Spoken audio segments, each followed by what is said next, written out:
Olá pessoal, seja todo mundo aí, meninos e meninas, bem-vindos a mais um vídeo do nosso curso Linguística 12, da sintaxe formal. Eu sou o professor Eduardo Kennedy, esse é o 13º vídeo da série e o terceiro da nossa segunda unidade do curso, neste primeiro semestre de 2020. Nesse vídeo nós vamos falar sobre as funções sintáticas, entrando já especificamente nas funções sintáticas da NGB, aquelas que nós precisamos conhecer para criticar e ensinar corretamente na escola. Vamos começar pelas funções de predicado e sujeito, sujeito e predicado. Todas as outras funções sintáticas estão desempenhadas dentro do sujeito ou dentro do predicado. Por isso sempre começamos pela estrutura mais alta na hierarquia sintática, que são o SN sujeito e o SV predicado. Uma estrutura sintática na oração ou na frase, quando a frase tem somente uma oração, é um período simples. Uma oração é sempre uma estrutura bimembre, o que significa que ela é sempre constituída por dois elementos. Tipicamente, esses dois elementos que compõem a oração, ou se a oração é uma oração simples, nós poderíamos colocar um F aqui, de frase. Esses dois elementos são o SN e o SV. Tipicamente, o SN, que se ramifica da oração, se ramifica da frase, é o sujeito, e sempre o SV, que se ramifica da frase, é o seu predicado. Lembre-se que predicado é sempre uma relação, então a relação desse SN com esse SV faz com que seja uma relação de sujeito e predicado, porque esse SN se ramifica da oração ou da frase. E esse SV, um SV sempre vai ser o predicado. Não existem outras funções sintáticas para o SV. Inclusive eu disse que tipicamente o SN que se ramifica da oração é o sujeito, porque pode ser que o sujeito que se ramifica da oração seja ele próprio outra oração, uma oração na forma de sujeito. Então, em vez de um SN, nós teríamos aqui um outro O de oração, né? A oração principal e a oração subordinada, que será o sujeito dentro da oração principal. Mas esquecendo, por enquanto, o período composto, na frase, que tem o período simples, e em toda a oração, o SN, que se ramifica da oração, é o sujeito, e o SV, que se ramifica da oração, é o predicado. E isso acontece por causa da relação entre esses dois elementos. Eles descendem do mesmo lugar, vêm do mesmo lugar. Então, por causa dessa relação, ambos vêm da oração ou da frase. O SN é em relação ao SV, sujeito, e o SV é em relação ao SN, o predicado. Vejamos isso numa frase com representação de colchete.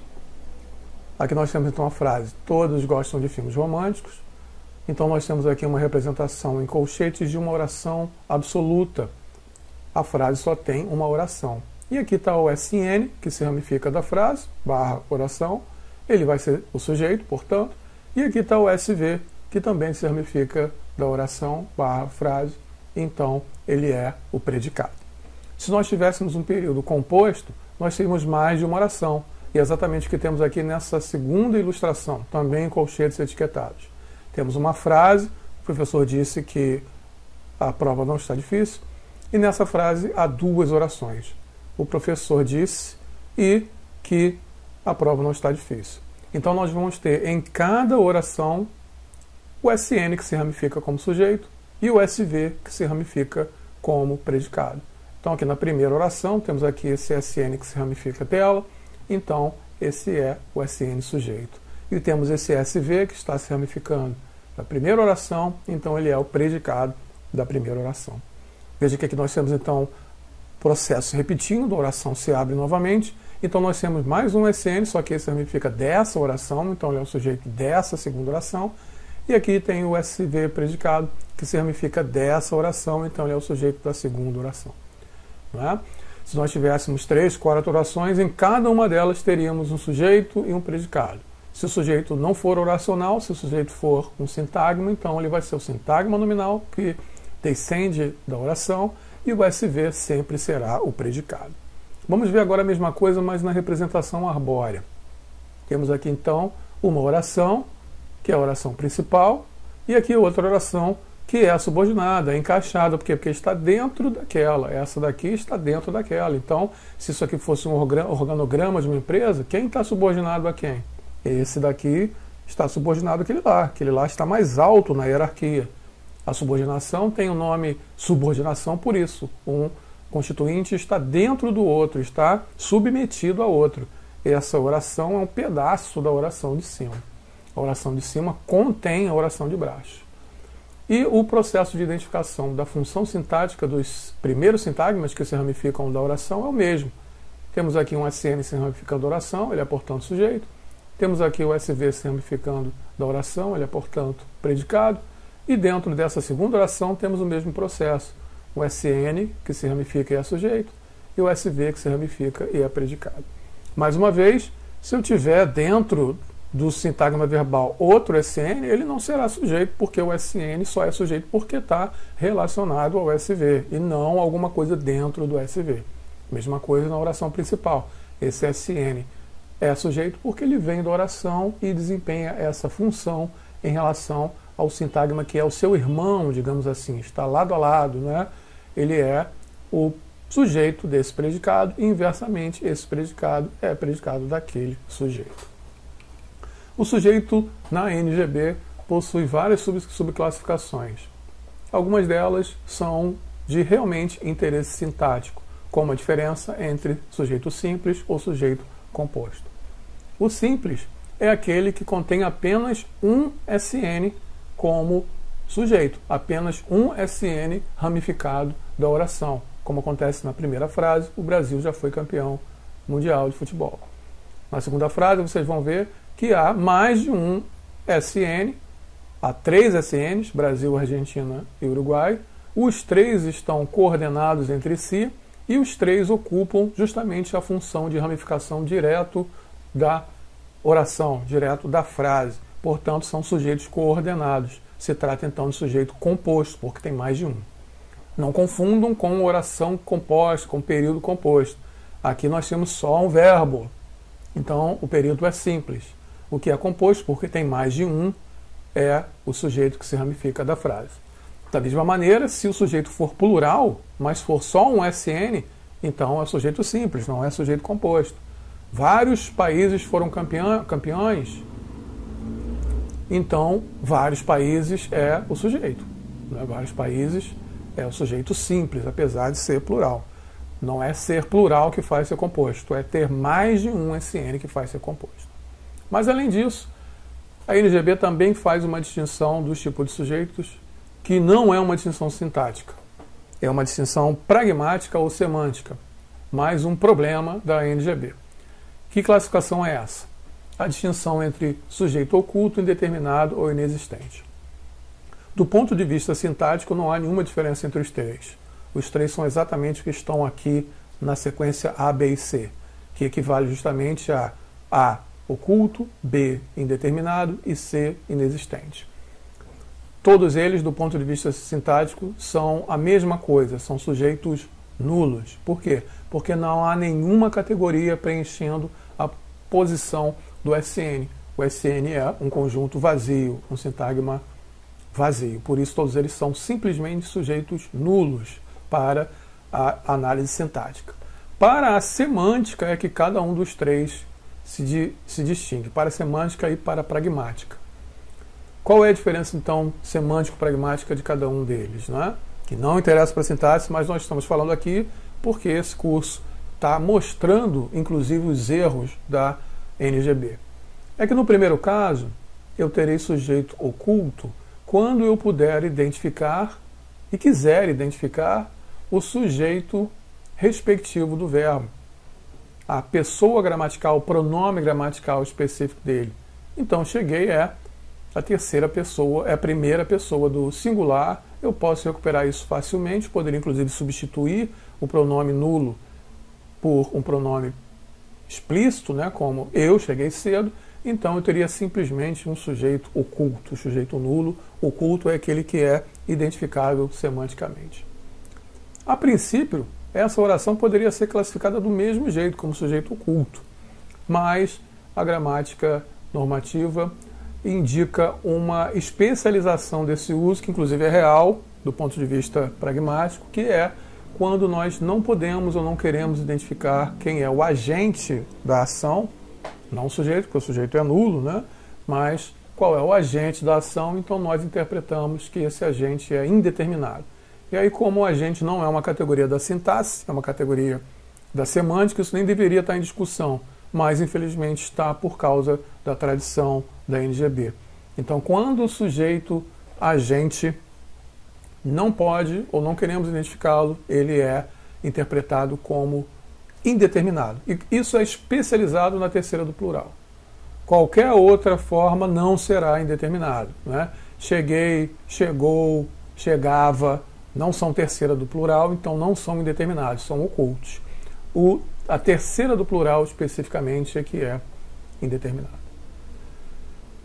Mas vejam só, como a NGB é problemática. Se eu tiver como recuperar esse sujeito por uma outra frase no período composto e interpretá-lo apenas como uma elipse, então ele não será indeterminado, ele será oculto. Imagina que a frase fosse assim: uns bandidos me cercaram na rua e roubaram o meu carro. Eu teria duas orações. Uns bandidos me cercaram na rua, primeira oração, e roubaram o meu carro, segunda oração. Na segunda oração, o sujeito é nulo, mas ele não é indeterminado. Por quê? Porque ele é só a elipse do sujeito que está da primeira oração e que é explícito. Alguns bandidos. Então aqui o sujeito é simplesmente nulo e oculto. É uma bobagem da análise gramatical, muito embora pudesse pegar aqui um efeito de discurso interessante, que é a indeterminação do agente, não do sujeito. E por fim, quando nós temos verbos específicos, como esse verbo aqui, o verbo chover, que é um verbo meteorológico, ou nevar, esquentar, fazer calor, né? E outras estruturas semelhantes, esses sujeitos não têm, esses verbos não têm sujeito semântico. Quem faz calor? Quem faz calor é o calor. Quem chove? Quem chove é a chuva, né? Quem neva? Quem neva é a neve. Então esses verbos não têm um sujeito semântico. Eles terão um sujeito nulo. No português, especificamente, não há nenhum pronome nulo para preencher essa posição. Um pronome visível nulo. Por isso, o pronome sem interpretação semântica é um pronome nulo, não um pronome visível nulo. Ele é, portanto, igual aos outros sujeitos nulos elencados acima. Mas se você conhece o inglês, você sabe que em inglês tem pronome visível quando ele é expletivo, quando ele não tem interpretação semântica, que é o it, que iria entrar justamente aqui se essa frase fosse uma frase do inglês, porque o it não tem interpretação semântica. Mesma coisa como il, em francês, que é o pronome que nós inserimos na posição sujeito quando ele não é semântico, não é? Em espanhol, não, espanhol não tem pronome para isso, então é o expletivo nulo. Em italiano também, em português também. Agora vejam que a classificação proposta para isso é bastante contraditória, né? Você vai classificar o sujeito como inexistente? Ué, se ele não existe, como é que você vai classificá-lo, né? Como é que você vai identificar o sujeito da oração se a oração não tem sujeito? É uma grande contradição.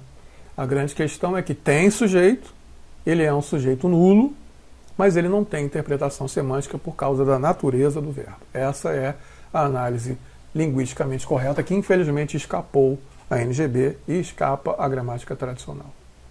Mas além disso, como eu falei, o sujeito pode ser oracional, como nesses casos que estão aqui. Que haja justiça, que ele seja candidato, que todos façam a sua parte, etc., etc., são o sujeito desse predicado aqui. Porque esses daqui são SVs, e esse é o termo relacionado na árvore, né? Vamos imaginar se eu tivesse uma árvore aqui, ó. Vamos imaginar que isso fosse a frase. Se eu tivesse uma árvore aqui, esse aqui seria o predicado. Então o que acontece? Esse elemento aqui, a gente já sabe que vai ser o seu sujeito. Qual é a diferença? A diferença é que aqui eu não vou ter um SN, porque isso aqui não é um sintagma nominal. Isso aqui é uma oração inteira. Então eu vou ter uma oração aqui. Eu vou ter um sujeito oracional.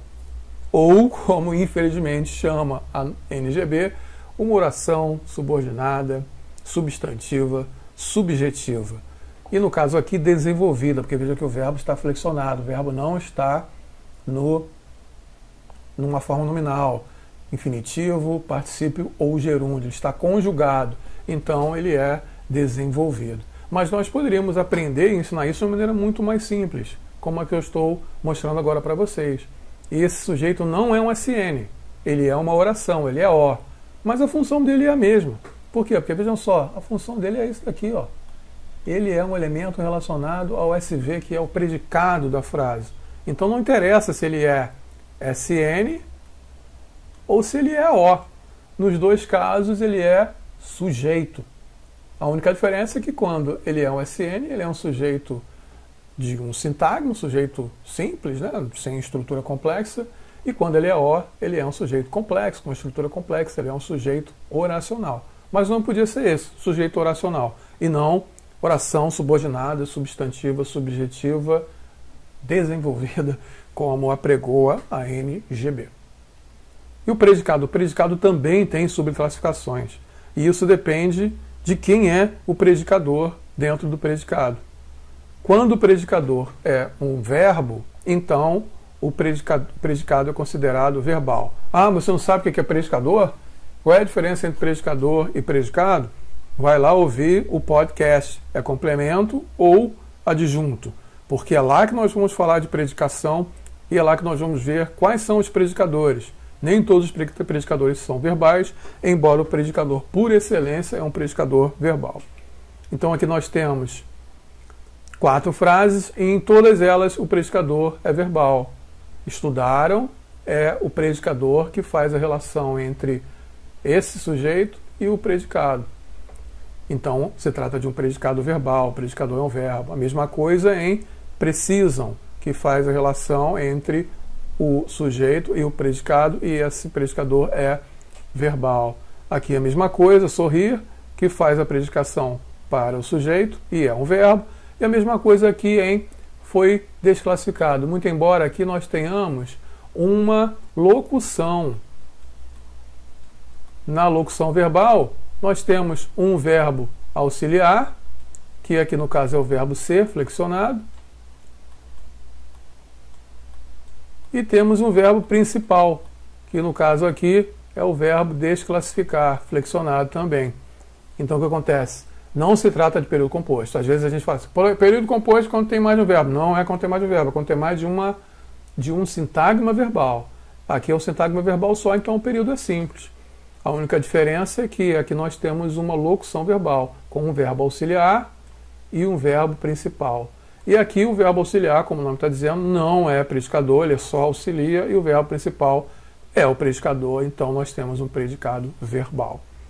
E quando nós temos outro tipo de predicado, que poderia ser chamado de predicado não verbal, para pegar todas as categorias que não são verbo e fazem predicação. A nomenclatura tradicional é todos esses tipos de não verbais são predicados nominais. Então, por exemplo, quando nós temos os alunos parecem satisfeitos, satisfeitos é o predicador do predicado para alunos satisfeitos. O que é esse parecem aqui? É apenas o verbo de ligação, que transforma essa estrutura, os alunos satisfeitos, em oração, para não ser apenas um sintagma. A mesma coisa, o Brasil é desigual. Qual é o predicado? O predicado é desigual.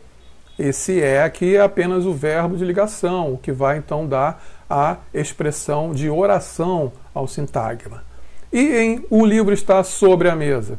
Aqui a preposição sobre é que é o predicador, porque ela estabelece uma predicação sobre um objeto e sua localização espacial, o livro sobre a mesa. O verbo estar é então o verbo de ligação que faz a relação, a cópula, a ligação entre o sujeito e o seu respectivo predicador. E sintaxe é um componente da gramática. Um componente da gramática é todo o sintagma nominal, que é o predicado de sintaxe, o predicador de sintaxe. Mais uma vez, o verbo de ligação é apenas a cópula, apenas a estrutura morfológica para expressar a flexão e dar a estrutura, o caráter de frase. Bom, verbo de ligação, então vocês já podem deduzir, não é um predicador. Não? Predicador nunca é um verbo de ligação. Vejam mais sobre isso lá no podcast. Mas existe uma terceira categoria de predicado, o predicado verbo nominal, que ocorre quando nós temos os dois tipos de predicado, o predicado verbal e o predicado não verbal, ou, como chama a gramática tradicional, o predicado nominal. Então vejam, por exemplo, a frase: o autor achou o lançamento do livro um sucesso. Então eu tenho achar, que é o verbo, e ele é o predicado de autor e de lançamento do livro, mas também tem aqui um sucesso, que é o predicado de lançamento do livro, né? Então nós temos aqui as duas estruturas predicacionais, verbal e não verbal. É um predicado verbo nominal, ou predicado verbal e nominal, se você preferir. E todos saíram assustados da festa.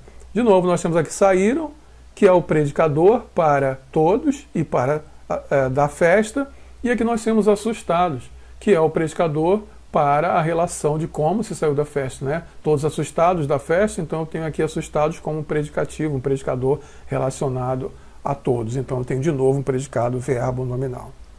Que outras críticas, além das já feitas, podem ser atribuídas à NGB?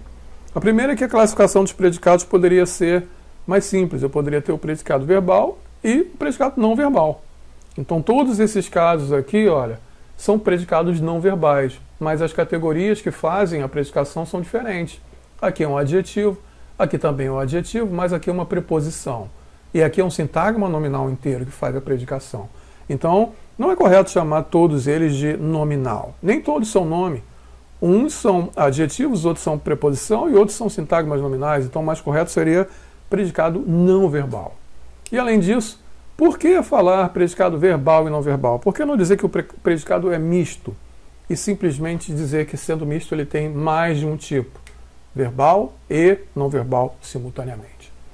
Além disso, os sujeitos oracionais, os chamados sujeitos, são de fato sujeitos? Ou será que eles são orações completivas? Veja, por exemplo, que a de justiça é sempre desejável, pegando a primeira frase. Aqui, a gramática tradicional vai dizer: aqui eu tenho um SV, então esse elemento que está aqui é um O para SV é sujeito, então ele é sujeito, um sujeito oracional. Mas e se você inverte a ordem? É sempre desejável que haja justiça?